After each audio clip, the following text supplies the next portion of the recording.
મારી આજે સરગલોક છે, એમાં અમરાપુરી છે, એમાં શોભે. અને આજે આ ઋષિના આશ્રમની અંદર માને સુપ્રીત કરી દીધી. કહી તો ન શકે કંઈ, મનમાં છે. બળતરા થાય ને, આપણે ન થતી કોઈ બીજાનું જોઈને ઘણી વાર તો આમ બળતરા થયા રાખે કે શું કર્યું. પછી સમય મોકો જોયા રાખે કે કદો મેળ આવે તો આપણે ટાઈમ લેવો. સમય જતા જ્યારે વિનાશ કાળે વિપરીત બુદ્ધિ, વિનાશ થવાનો હોય ને માણસને, ભગવાન કોઈને લાકડી લઈને મારતો જ નથી, ખાલી વિચાર સેન કરી નાખે ધીમે ધીમે. આપણે એમ કહીએ કે આને હાથ પેઢી સુધી ખૂટે એમ નથી. હાથ મેદી ભાઈ રોડ ઉપર ભિક્ષા માગતા હોય, કુદરત એને બુદ્ધિ ભ્રમ કરી નાખે, ગમે ત્યાં પૈસા ખવાઈ જશે.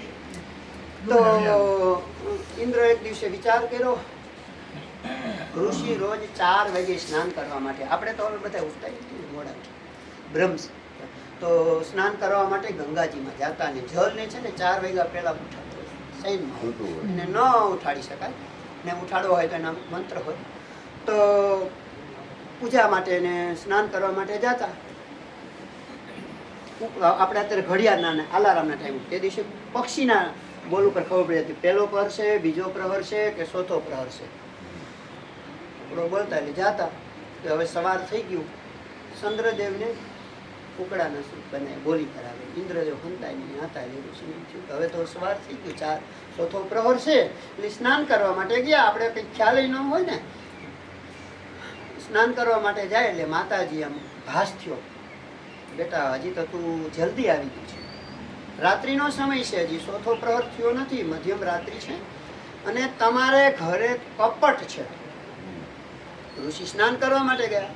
પાછળથી ગૌતમ ઋષિનું સ્વરૂપ ધારણ કરી અને ઇન્દ્રદેવ ત્યાં પ્રવેશ કર્યો. એમાં સ્નાન ન કર્યું તો જલ્દી આવે ને, પૂજા કરે, અર્ચન કરે, ભગવાનને જલ અર્પણ કરે તો વાર લાગે. તો આવી ગયા. દરવાજો બહારથી આમ કટાય અવાજ આવ્યો તો ઇન્દ્ર ગભરાવા લાગ્યો. ભલે ને ગમે એવા મોટા નેતા હોય, પણ ગમે એવો માણસ મોટો હોય, કોઈના નાનામાં નાની વસ્તુ આપણે ચોરી કરીને જતા હોય તો બીક લાગે કે કોઈ દેખી જશે, ગભરામણ લાગે. એટલે ગભરાતા હતા. એમાં અવાજ આવ્યો બહાર, એટલે સીધો અહલ્યાને ભાસ તો તમે કોણ છો? બહારથી મારા પતિ અવાજ મારે છે ને તમે એના સ્વરૂપમાં મૂળ સ્વરૂપમાં આવી ગયા. હું છું ઇન્દ્ર, મારી ભૂલ થઈ છે. પણ અહલ્યાજીનો એટલો વાર એને સંતાડ્યા. નકર એનો કંઈ ગુનો નહોતો, કારણ કે આ સળકપટ કરેલું હતું. પણ એમ થયું કે આપણે અમુક ભૂલ હોય ને ઢાંકવા માટે કોશિશ કરીએ ને, ખાલી સામાન્ય બીડી કે મસાલો કોઈ દેખતા ન ખાતા હોય ને તોય આપણે કોશિશ કરી. હવે ખબર જ છે કે ભાઈ ખાય જ છે, હાથ જોડી લે ભાઈ ખાધો ભૂલ થઈ ગઈ. પણ કોઈ માણસ એકની આપણે હજી હાલની તકે ભૂલ કબૂલ કરી શકતા નથી, એને દબાવવાની કોશિશ કરીએ છીએ. એમ જ આપણે પાછળ રહી જઈએ. સારું કર્મ કર્યું હોય તો જાહેર કરી, થોડું કર્યું હોય તો જબરું બધું કરી કે મેં એટલું કર્યું છે, આ કર્યું છે, તે કર્યું.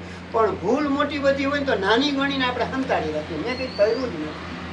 તો માતાજીને બિસ્તરા પોટલાથી માથે મૂકતા હશે, સંતાડીને દરવાજો ખોલ્યો. કેમ વિલંબ થયો દરવાજો ખોલવામાં? પછી તો આપણે એક થોડીક ભૂલ હોય એની પાછળ ઘણું બધું પડે.